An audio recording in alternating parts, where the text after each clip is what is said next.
Hello and welcome. Today we will build a new version of my external PC power box, in which I take the two pins that usually on the motherboard go to the power button on your PC and just get it outside of the case. Now the old version I never filmed, but it had one aesthetic problem. Here's the box, the old one. It had, where is it? Key, you have to turn it and then you press this button to turn on the computer, and it had this port in it. Two of those pins I actually used for the computer, so this is not a power connector, it's just a connector I used for this, and it went through this thick ass cable, power cable, which I spliced together so I have the same connectors on both ends, and it went into this one, which ends at two pins, if the camera focuses, which ends in these two pins on the motherboard to turn on the computer. But the problem is I never modified my case, or really wanted to modify my case, to have this thing built into the computer, because that just was too much work. I'm a lazy boy and I don't really do well with working on metal. And I don't have a workshop, so doing this at home in an apartment is a nightmare. So I just dangled out the back of my computer like this, which is ugly as hell, and when you have to move the case, it actually becomes problematic, because if you, I don't know, snag it somewhere, you could actually rip out things.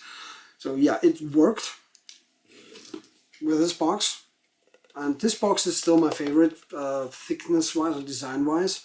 The new one isn't quite as slick, but it's still cool. So I made a new version basically.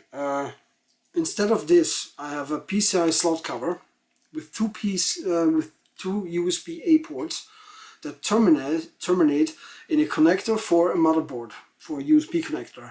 And I just used two pins of that to go to the connector on the motherboard for the power button. And now I just have a slot cover on the back of my PC with one USB-A port, which just plugs in a standard USB cable, goes to my new box that I built, where it also plugs in with USB, and then I can turn on the computer. But you're gonna see that. I'm not gonna show you how I modified the new box, because it's basically just making holes in plastic and screwing in the connectors. But I'm gonna show you a little bit about how I wired it up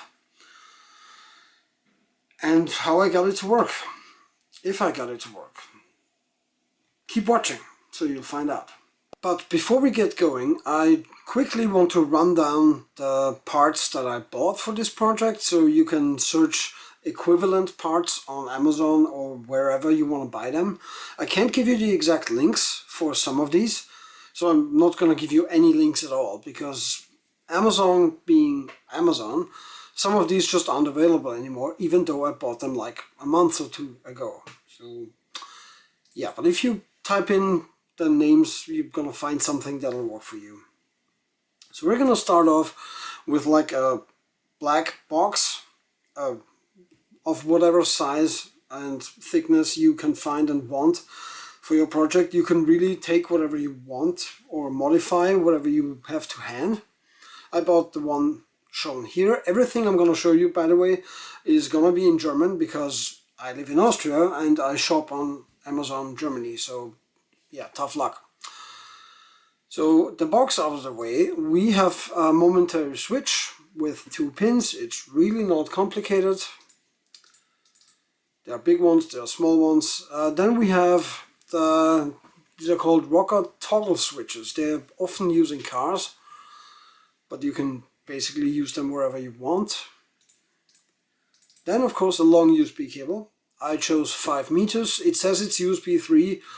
Not sure if that's true, but for this project it really doesn't matter, because you just need to close a circuit in with 2 pins. You don't really need data speed for that. Then I bought a key switch. I actually bought them several times, because one time Amazon lost my package.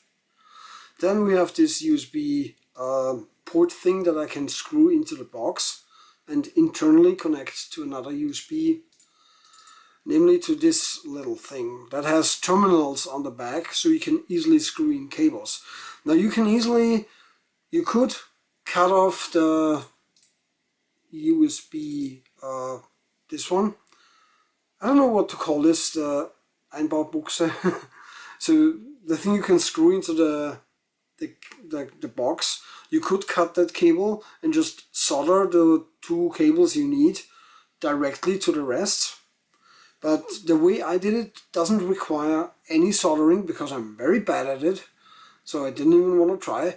This is basically a plug and play solution, no soldering required. You're also going to need some cabling. I had one from old projects, so I didn't buy any.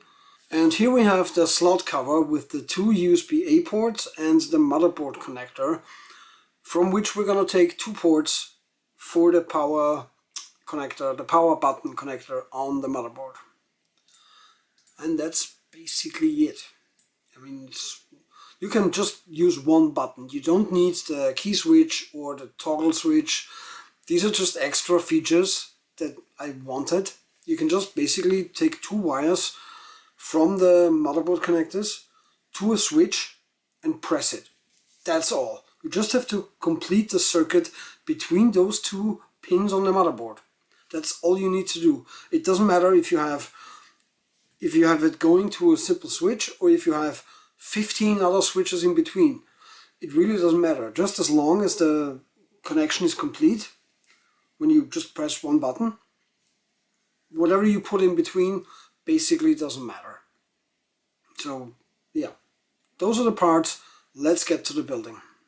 Okay, I just finished cutting holes into that box. They're not particularly amazing holes, but that won't really be visible. Now I'm gonna have to take all of this that's visible somewhere in the shot maybe, and put it in here and wire it up. Now we just have to take like these three switches and this cable monster and put it all in, wire it up, and then check if we have a box that works.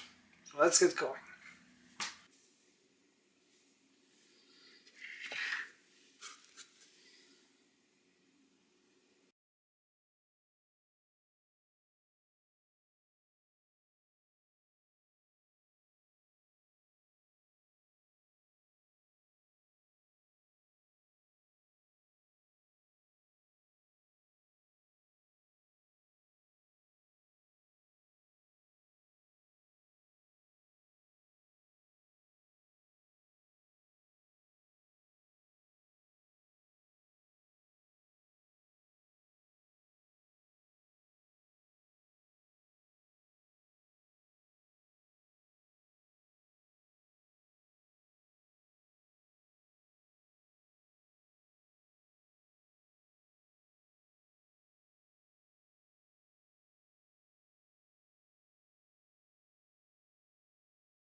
Okay, let's put this to continuity mode, if I find it again. Right, these are the ports that are connected to these two ports, so I can just probe these. It's kind of hard to show you and hold them at the same time. Then press the button.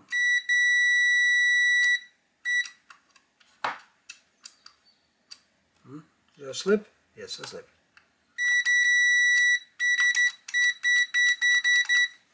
Alright, so that should work. We have a completed circuit. Not a super beautiful one, but one that works. The only thing I have to do is I have to put this cover on. And that's basically it. And then it's plug-in time, which means we have to go to the computer and plug the other end in there. Okay, I hope I can explain this. These 5 pins here, the lower row is here, and the upper row with the 4 pins I've mapped out here. So the lower row, the first pin does nothing, and the first pin here is for the first port, the first pin on the left, and so on. We're just going to use the first pin from the first port and the 4th pin of the first port. So we're not going to use the second port at all, which is why I've used my trusty little label maker and made an X. So I'm going to cut this and put this over here so I don't use the wrong port in the future. Just have to eyeball this here.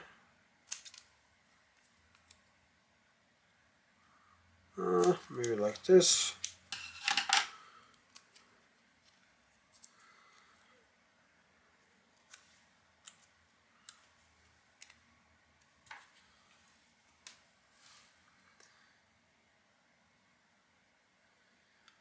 So there's no way I'll ever use that port for anything else again. So now we need smaller cables so I can go from the correct pins here, I hope that's visible on the camera, to the motherboard connectors. So let me just grab those. Okay, here we go. We have 2 pins here. So we're gonna go first one here and the 4th pin here. Nice. We're gonna cable manage this as well as possible in the case. And these two, one here, these 2 pins, they just go on the 2 pins on the motherboard connector for the power switch. That should complete the circuit with our box, this thing, and then we should be able to turn on the PC with this. Okay, I will try my best to make this visible, but as you can see here, I'm going to mark it on the screen, I've already disconnected the power switch from the 2 pins. So now I have to remove the PCI cover camera. Thank you. Okay. There's not a lot of space here to work. So yeah, I'm gonna try to hopefully somehow capture this. I'm not sure I can actually show you how I plug the thing in, because just filming this is hard enough. Getting the 2 pins in here with the camera and the light in the way might just not be easily possible. So PCI cover is gone.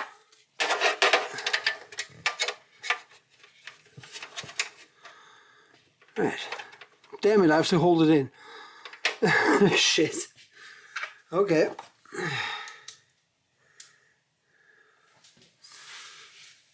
I have to work around the camera here.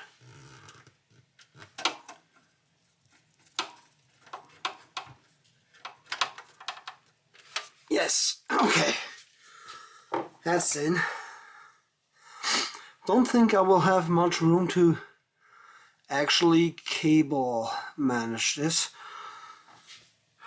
unless I reposition everything.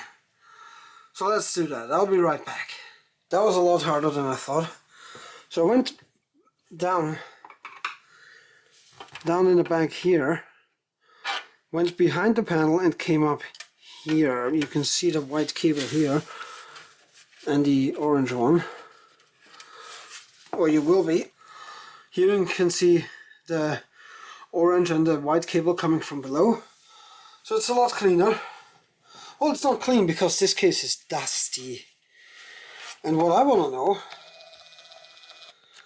I have, let's see if I can show this without breaking everything. There's a fan filter in here. Actually, no there isn't. It's just a grill. Okay, fractal. Fractal design, why is there no fan filter on the front here? Because I have two intake fans here. And I've had this case since November. And look at how dirty the CPU fan already is. It's February. I've had this thing for like 4 months. Which is massively annoying. But I'm not going to clean it right now because it's not that dirty that it's actually going to inhibit any of the cooling function. And I'm really lazy. I want to get this video done. So yeah, I'm going to clean it at some point in the future.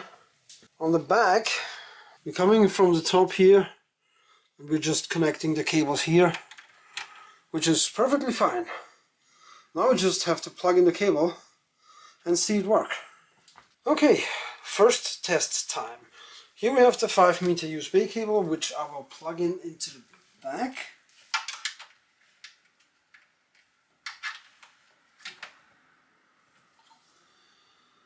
Okay, this is a problem.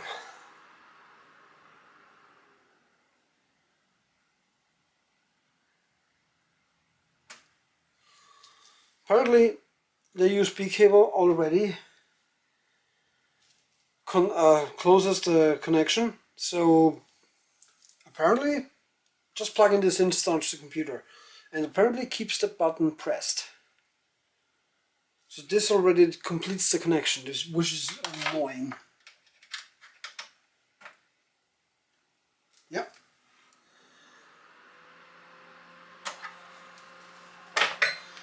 That sucks. So basically, this project just completely fell apart because of that.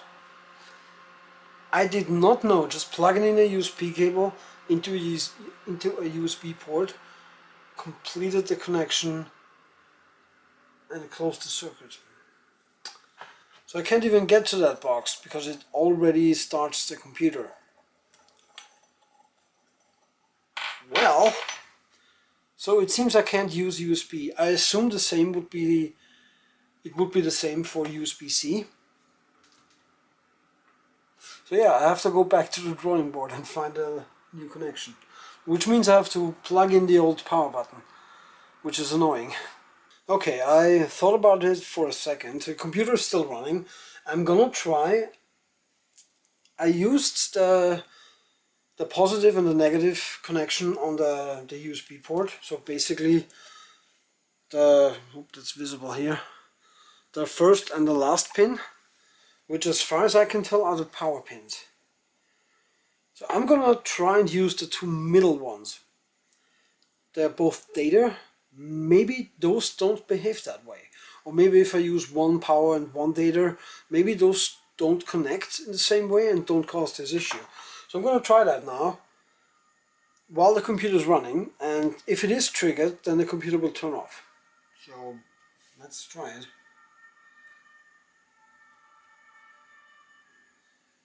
So I now went with both the middle pins, so both data. Let's see if the same thing happens again. If I can plug in a stupid USB cable.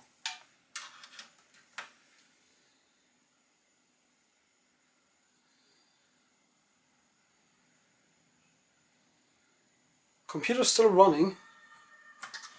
Okay, let me turn off the computer and let me plug it in and see if the same thing happens.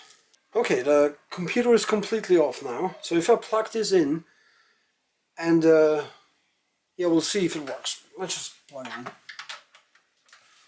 the cable.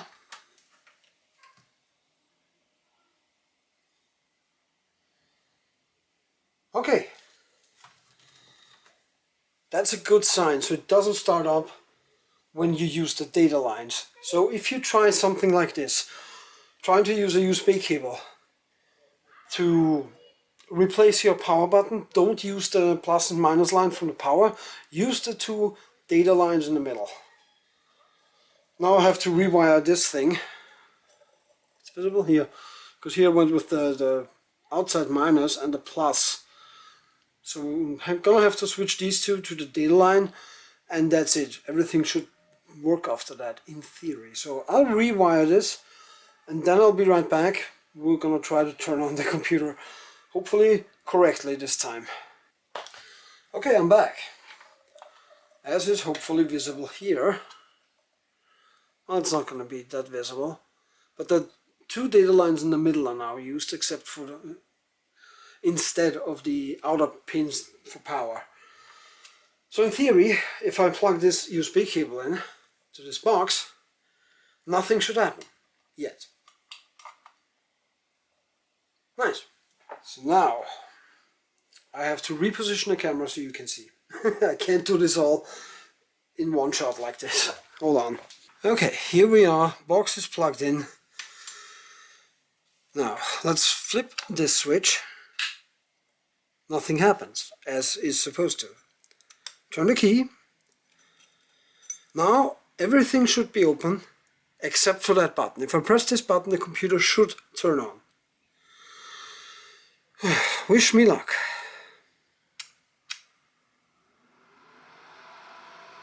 Yes! Fucking worked. Nice. Okay, this is not correctly. Yeah, I have to somehow tighten this. Fuck yeah, it works. Okay, the computer is running next to me.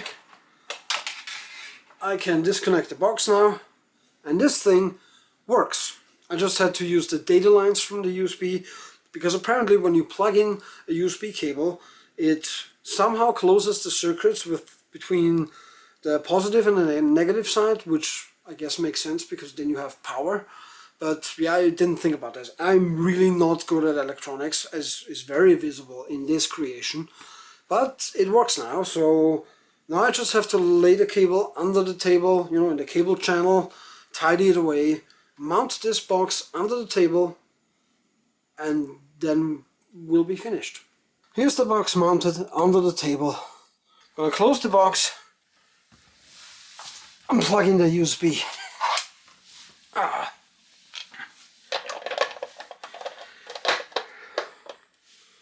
Where's my screwdriver? Doing this upside down, not fun. Okay, I finally managed to fix the box. So now I have to plug in the USB cable. Okay, let's try it. Turn the key. And now this.